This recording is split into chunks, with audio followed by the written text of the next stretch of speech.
दोस्तों बहुत बहुत स्वागत है आपका हमारे चैनल GKM डॉट इलेक्ट्रॉनिक्स में। देखिए दोस्तों, कुछ भाई का कमेंट आ रहा था कि भाई एक 5200 और 1943 एम्पलीफायर का सर्किट डायग्राम बताओ। तो देखिए दोस्तों, आज आपके लिए फाइनल एक सर्किट डायग्राम लेकर आए हैं। मैं आपको दिखाता हूँ। और यहाँ पर देखिए दोस्तों, इसमें अभी यहाँ पर जो कुछ पार्ट्स दिख रहा है आपको, एक ट्रांसफार्मर है, हीटसिंक है और कुछ ड्राइवर बोर्ड है। तो देखिए दोस्तों, मैं आपको बता दूं, यहाँ पर देखिए ये 1200 1600 दोनों में लगता है और यह है अपना 2K2। तो इन दोनों ड्राइवर बोर्ड को रिपेयर करने वाले थे। इन दोनों ड्राइवर बोर्ड को हम रिपेयर करने वाले थे इस सेटअप के माध्यम से। तो दोस्तों, मैं सोचा कि आप लोगों को भी दिखाना चाहिए इस तरह का, अगर ड्राइवर बोर्ड बहुत ही बेकार कंडीशन में हो। देखिए इसका कंडीशन और इसका कंडीशन।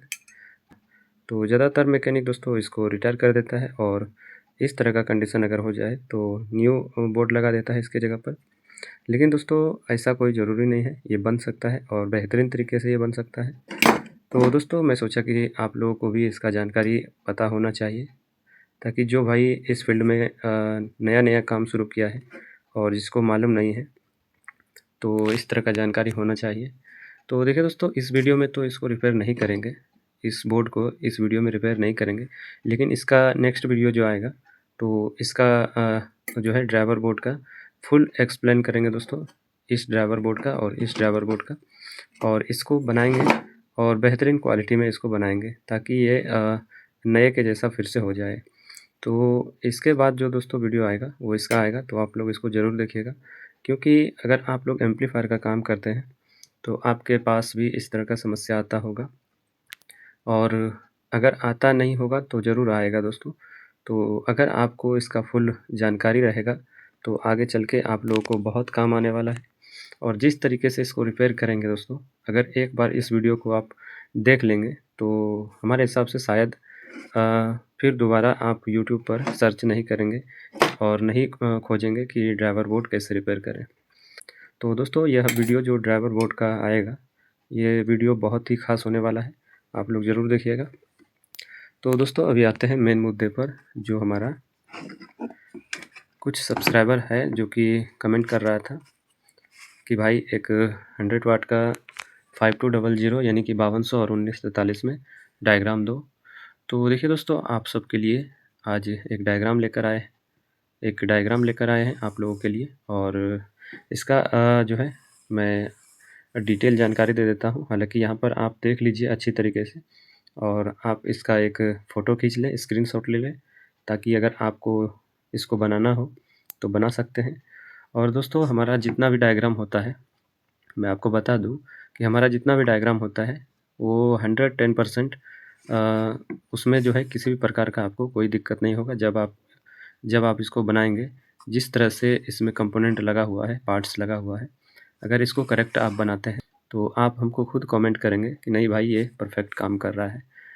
क्योंकि मैं गलत जानकारी देना नहीं चाहता हूँ अपने जो भी हमारे चैनल के माध्यम से वीडियो देखते हैं और जो भी हमको फॉलो करते हैं, जो भी हमारे चैनल से जुड़े हैं। तो गलत जानकारी देने से दोस्तों कोई फ़ायदा नहीं है। क्योंकि आप लोग अगर इस डायग्राम को लेते हैं और बनाते हैं इतना मेहनत करके, और बाद में अगर किसी तरह का दिक्कत होता है तो आप लोग नेगेटिव कमेंट करेंगे और वो हमको अच्छा नहीं लगेगा और किसी को भी अच्छा नहीं लगेगा। तो इसलिए दोस्तों, आप नेगेटिव कमेंट ना करें। इसलिए मैं जो भी वीडियो लेकर आता हूँ आप लोगों के लिए, तो उसमें 100% दोस्तों, 101% आपको सच्चाई मिलेगा, आपको सच्चाई वीडियो मिलेगा और प्रैक्टिकल किया हुआ मिलेगा। देखिए दोस्तों, ये डायग्राम जो हम दे रहे हैं अभी आपको, तो ये डायग्राम हम खुद यूज करते हैं, और एक छोटा सा एम्पलीफायर है हमारा, तो उसमें यूज करते हैं और कस्टमर को भी बना कर देते हैं, तो कोई दिक्कत नहीं। ये बिल्कुल ही परफेक्ट काम करता है और प्रीमियम क्वालिटी का साउंड देता है। तो दोस्तों, बातें बहुत हो गया, अभी आते हैं यहाँ पर। देखिए यहाँ पर 5200 प्लस 1943 ये दो ट्रांजिस्टर लगेगा इसमें, जो कि NPN और PNP होता है। और दोस्तों, आप इसको 100 वाट एम्पलीफायर सर्किट डायग्राम 101% सही समझ सकते हैं, जो कि यहाँ पर मैं लिख दिया हूँ। और यहाँ पर देखिए दोस्तों, ये एम्पलीफायर आप मैक्सिमम 35 0 35 से चला सकते हैं। हालांकि 40 0 40 से भी चलाएंगे तो भी कोई दिक्कत नहीं होगा। अगर उससे भी ज़्यादा हो जाएगा 45 0 45 तो भी कोई दिक्कत नहीं होगा। लेकिन दोस्तों हमारा सजेशन यही है कि आप 35 0 35 पर चलाएँ, जो डीसी होने के बाद 35 0 35 बने उस पर चलाएँ तो आपको डैमेज होने का जो है चांस, इसका सर्किट डैमेज होने का चांस वो बहुत कम देखने को मिलेगा नहीं नहीं डैमेज होगा। तो इस बात को भी ध्यान में रख के बनाएँगे आप लोग। तो दोस्तों मैं आपको इसका थोड़ा-सा डिटेल जानकारी दे देता हूँ, ताकि जो भाई को कुछ कंपोनेंट में नंबर सही से नहीं दिखे या कुछ कन्फ्यूजन लगे तो मैं आपको बता दूँ। देखिए दोस्तों, किसी भी एम्पलीफायर में 3 या 4 स्टेप से वो एम्पलीफायर बनता है। तो यहाँ पर मैं बता दूँ दोस्तों, देखिए, हालाँकि ये कोई ज़रूरी नहीं है कि सभी ड्राइवर बोर्ड इतना ही स्टेप में बनता है, लेकिन ज़्यादातर जो है एम्पलीफायर का ड्राइवर बोर्ड वो 3 से 4 स्टेप में कंप्लीट होता है। तो यहाँ पर मैं बता दूँ दोस्तों, यहाँ पर देखिए ये जो निशान लगा हुआ है, ये है हमारा इनपुट स्टेज, जो कि यहाँ तक है। यहाँ से लेकर यहाँ तक इनपुट स्टेज है। और उसके बाद दोस्तों यहाँ पर जो लिखा है बायसिंग स्टेज, ये है बायसिंग स्टेज, यहाँ से बायस वोल्टेज बनता है। और दोस्तों यहाँ पर लिखा है DR, इसका मतलब ड्राइवर स्टेज, ये है ड्राइवर स्टेज। तो फाइनली दोस्तों यहाँ से हमारा जो है ड्राइवर स्टेज होता है कंप्लीट, और यहाँ से जो मेन आउटपुट ट्रांजिस्टर होता है उसको ड्राइव वोल्टेज मिलता है, और यहाँ से दोस्तों आपका ट्रांजिस्टर वर्क करता है। चाहे यहाँ पर देखिए, अभी मैं सिर्फ 2 ट्रांजिस्टर लगाया हूँ, क्योंकि सर्किट डायग्राम में 2 ट्रांजिस्टर ही काफ़ी होता है समझने के लिए और समझाने के लिए। तो यहाँ पर दोस्तों आप अगर चाहें तो इसमें और भी ऐड कर सकते हैं। इसका जो ट्रांजिस्टर का संख्या अगर आप बढ़ाएंगे तो यहाँ पर दोस्तों सिर्फ आपको एमीटर रेजिस्टेंस लगाना पड़ेगा, और इसमें कुछ नहीं लगाना पड़ेगा। सभी का सभी जो ट्रांजिस्टर है वो पैरेलल में कनेक्शन होगा इसका, और इसके सेपरेट एमीटर से जो सिर्फ इसका एमीटर जो है यहाँ से सेपरेट एक एक ट्रांजिस्टर में एक एक रेजिस्टेंस लगेगा, जो कि ज़रूरी होता है। तो अभी आते हैं दोस्तों, यहाँ से शुरू करते हैं। सबसे पहले देखिए यहाँ पर है इनपुट, जो कि 2.2 UF और 50 वोल्ट का कैपेसिटर से इसको इनपुट दिए हैं। उसके बाद दोस्तों ये इनपुट आता है इस ट्रांजिस्टर में, जिसका नंबर है यहाँ पर। देखिए यहाँ पर 2 ट्रांजिस्टर है इसमें इनपुट स्टेज में, जो कि दोनों का नंबर सेम रहेगा। यहाँ पर देखिए 2 गुना मतलब BC 548, ये PNP ट्रांजिस्टर होता है दोस्तों। तो ये ट्रांजिस्टर यहाँ पर लगेगा। थोड़ा सा लाइट का प्रॉब्लम हो रहा था। तो यहाँ पर 2 ट्रांजिस्टर लगेगा ये। और देखिए दोस्तों, एक बात और बता दूँ, इस ड्राइवर बोर्ड में जितना भी पार्ट्स लगा हुआ है वो बिल्कुल ही जनरल पार्ट्स है, बिल्कुल ही जनरल कंपोनेंट है। आपको ये कंपोनेंट कहीं पर भी मिल जाएगा, किसी भी बोर्ड में ये कंपोनेंट आपको मिल जाएगा, जो कि बहुत ही अच्छी बात है। और आप लोग जब इसको बनाएंगे तो ज़्यादा कुछ जो है कोई ऐसा नहीं है कि कोई इम्पोर्टेंट कंपोनेंट है जो कि आपको नहीं मिले। ये बिल्कुल ही नॉर्मल कंपोनेंट है इसमें लगा हुआ है, जो कि आपको आसानी के साथ मिल जाएगा। तो इसके बाद दोस्तों एक डायग्राम और हम लेकर आए हैं, तो इस वीडियो में वो नहीं दिखाएंगे। हालांकि मैं बता दूं, वो डायग्राम होगा अपना 3055 एम्पलीफायर का, जो कि वो आप 50 वाट से लेकर 100 वाट तक उसको भी यूज कर सकते हैं। तो उसका वीडियो भी आएगा जल्दी। तो अभी यहाँ पर देखिए दोस्तों, ये 2 ट्रांजिस्टर है इनपुट स्टेज में। तो यहाँ पर देखिए दोनों एमीटर पर, इन दोनों ट्रांजिस्टर के एमीटर से यहाँ पर 3.3 के और यहाँ पर 2.2 के इस तरह से रेजिस्टेंस लगाना है, और इसके बीच में यहाँ पर एक 9 वोल्ट का जीना डायोड लगेगा। और इसमें देखिए दोस्तों, इसमें जितना भी रेजिस्टेंस लगा है सारा का सारा रेजिस्टेंस क्वार्टर वाट में है, और इसमें किसी भी प्रकार का 1 वाट या 2 वाट का रेजिस्टेंस नहीं लगेगा। यहाँ पर सिर्फ जो आपका एमीटर रेजिस्टेंस है, यहाँ पर सिर्फ यह एमीटर रेजिस्टेंस आपका 5 वाट का लगेगा। बाकी बाद जो ड्राइवर स्टेज है, यहाँ से ये ड्राइवर स्टेज है इतना, तो यहाँ पर कहीं पर भी 1 वाट या हाफ वाट नहीं लगेगा। तो इस बात को ध्यान में रखना है।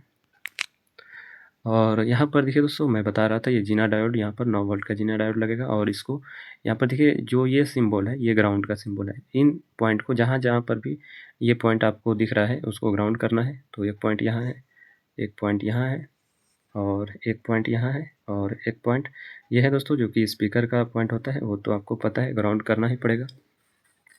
और ये दोस्तों डबल सप्लाई का एम्पलीफायर है। आपको पता चल गया कि यहाँ पर ग्राउंड है और यहाँ पर माइनस, यहाँ पर प्लस है, तो ये डबल सप्लाई पे चलेगा।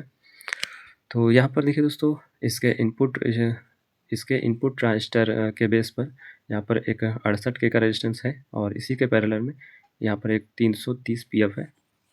उसके बाद यहाँ पर इनपुट स्टेज जो है यहाँ पर कंप्लीट होता है। उसके बाद यहाँ पर जो फर्स्ट ट्रांजिस्टर है इनपुट स्टेज में, यहाँ पर देखिए इसके कलेक्टर से एक 1 के का रेजिस्टेंस लगा हुआ है माइनस के साथ, और सेकेंड ट्रांजिस्टर का कलेक्टर डायरेक्ट है जो कि माइनस के साथ।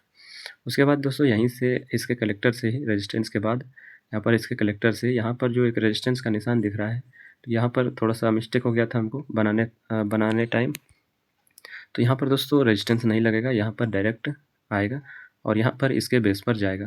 तो यहाँ पर देखिए इसके बेस, यहाँ पर देखिए दोस्तों इसमें जो ट्रांजिस्टर है वो है BC 548 जो कि जनरल ट्रांजिस्टर होता है और इसके बेस में आएगा और इसके बेस और कलेक्टर के बीच एक 330 पीएफ लगेगा जो पीएफ यहाँ है वही पीएफ यहाँ लगेगा।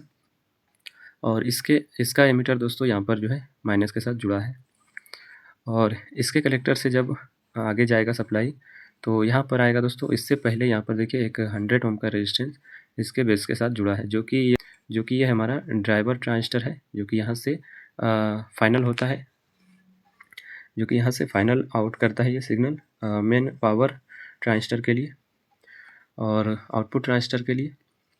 तो यहाँ से देखिए दोस्तों एक पॉइंट यहाँ पर आया है इसके एमीटर पर और यहाँ पर भी जो ट्रांजिस्टर है वो BC 548 है, तो इसके एमीटर पर जुड़ा है और इसी के एमीटर से दोस्तों एक 3.3 के का रेजिस्टेंस और इसके कलेक्टर से एक 2.2 के का रेजिस्टेंस, यहाँ पर दोनों को आपस में मिला करके इसके बेस को सप्लाई दे देना है, इसके बेस को सप्लाई दे देना है।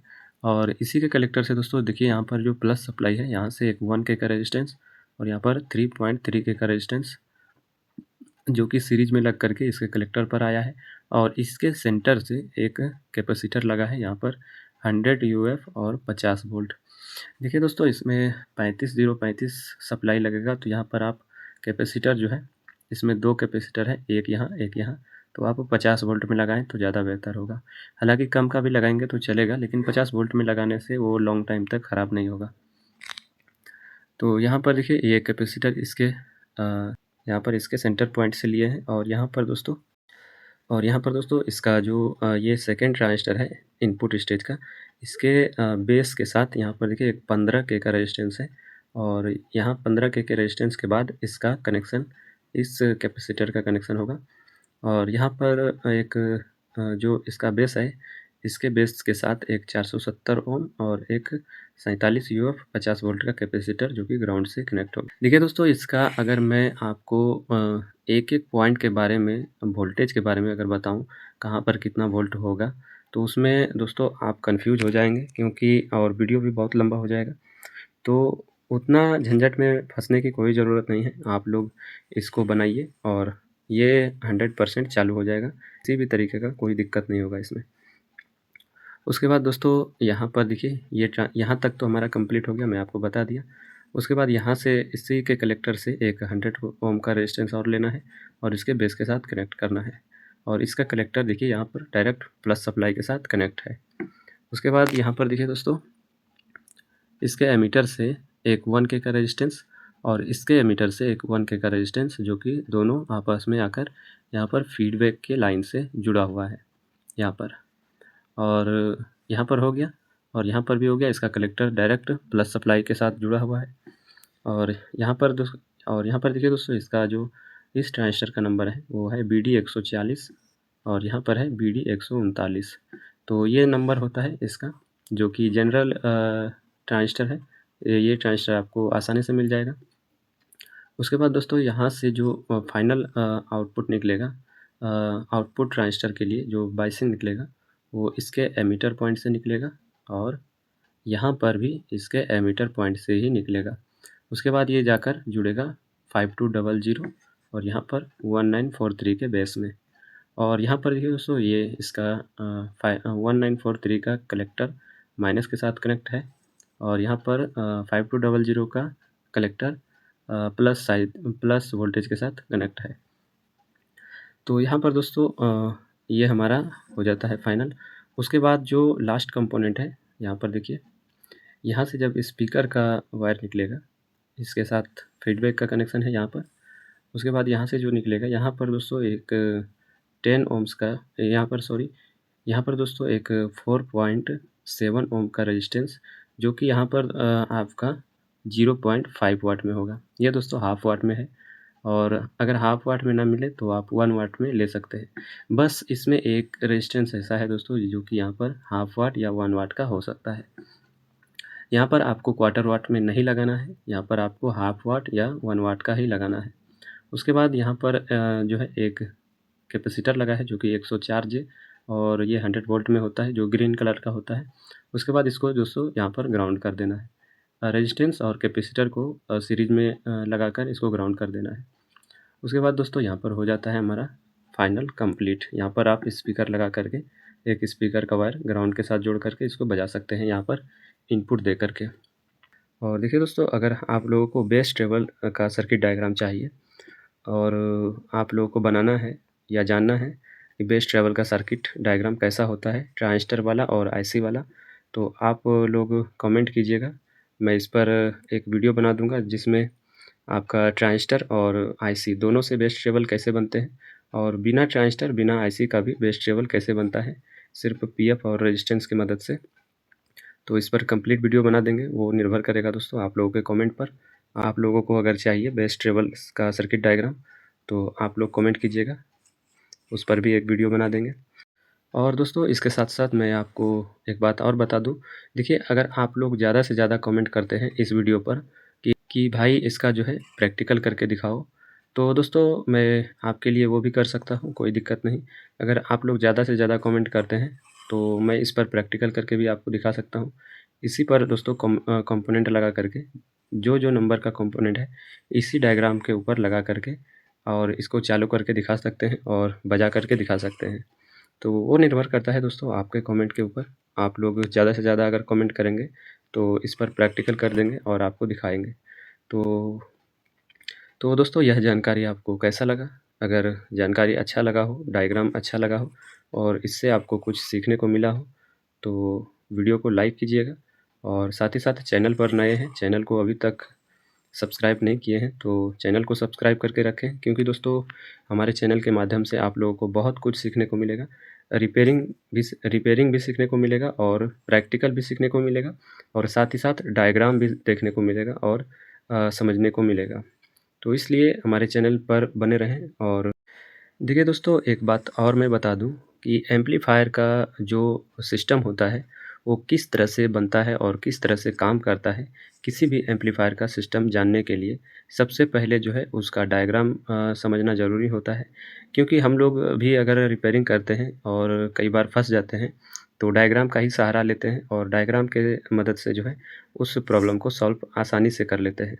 तो इसलिए दोस्तों, अगर आप लोग मैकेनिक हैं और नया मैकेनिक है, नहीं जानते हैं, तो सबसे पहले जो है किसी भी सिस्टम के ऊपर काम करने से पहले उसका थ्योरी समझिए, उसका सर्किट डायग्राम समझिए, क्योंकि दोस्तों सारा जो है फसाद का जड़ सर्किट डायग्राम ही होता है। अगर आपको सर्किट डायग्राम एक बार अच्छी तरीके से समझ में आ गया किसी भी सिस्टम का, तो आप उसको बिल्कुल ही आसानी से रिपेयर कर सकते हैं, चाहे उसमें छोटा प्रॉब्लम हो या बड़ा प्रॉब्लम हो। तो इसलिए दोस्तों सर्किट डायग्राम बहुत ही ज़रूरी है ऑडियो फील्ड में और इलेक्ट्रॉनिक्स के फील्ड में और साउंड सिस्टम के फील्ड में। इसलिए अगर आप लोग साउंड सिस्टम से रिलेटेड काम करते हैं तो सर्किट डायग्राम को फॉलो कीजिए, चाहे किसी का भी सर्किट डायग्राम हो, चाहे हमारा हो या फिर किसी का भी हो। जो सर्किट डायग्राम दोस्तों रियल हो, अच्छा हो, जिसमें सही कंपोनेंट लगा हो और जो अच्छा जानकारी देता हो, तो उसको आप फॉलो कीजिए और सर्किट डायग्राम के बारे में समझने की कोशिश कीजिए। क्योंकि सर्किट डायग्राम के बिना आप लोग बिल्कुल ही अधूरे हैं, आप लोग बिल्कुल ही अधूरे रहेंगे ऑडियो सिस्टम के मामले में। इसलिए दोस्तों सर्किट डायग्राम को समझना बहुत ज़रूरी है। देखिए दोस्तों, ऐसा कोई ज़रूरी नहीं है कि जो सर्किट डायग्राम मैं आपको दिखा रहा हूँ, ये छोटा है तो ये काम नहीं आएगा। दोस्तों ऐसा नहीं है, ये काम आएगा, क्योंकि दोस्तों आप देखे होंगे कि हर बार आपके पास बड़ा एम्पलीफायर ही नहीं, छोटा भी आता है। और छोटा एम्पलीफायर में दोस्तों अगर सर्किट डायग्राम आपको पता है, चाहे वो एम्पलीफायर यहाँ पर जो मैं दिखा रहा हूँ, ये 5200 और 1943 का, चाहे वो एम्पलीफायर 3055 हो या फिर और भी कोई मॉडल का हो, लेकिन अगर आपको सर्किट डायग्राम एक भी एम्पलीफायर का समझ में आ जाता है, तो देखिए दोस्तों, सर्किट डायग्राम जो होता है ऑडियो सिस्टम का, जो उसका ड्राइवर बोर्ड होता है, वो लगभग जो है सभी का मैचिंग होता है। सिर्फ़ यहाँ पर जो अंतर होता है उसमें, वो वाटेज के हिसाब से इसका डिज़ाइन चेंज होता है और वाटेज के हिसाब से जो है इसका कंपोनेंट चेंज होता है। लेकिन जो थ्योरी है, जो सिस्टम काम करता है, काफ़ी कुछ जो है इसमें आपका डाउट क्लियर होगा किसी भी सिस्टम को बनाते समय, तो इस बात को भी ध्यान में रखना चाहिए। तो इसलिए दोस्तों हमारे चैनल के साथ जुड़े रहें और जिन भाई ने अभी तक चैनल को सब्सक्राइब नहीं किया है, वो सब्सक्राइब करके रखें, साथ ही साथ बेल आइकन को प्रेस करके रखें और इसमें आपका कोई भी कमेंट हो, कोई भी सवाल हो तो आप हमको पूछ सकते हैं, कोई दिक्कत नहीं। तो दोस्तों यह वीडियो देखने के लिए आपका बहुत-बहुत धन्यवाद। मिलते हैं किसी दूसरे वीडियो में, किसी दूसरे टॉपिक के साथ।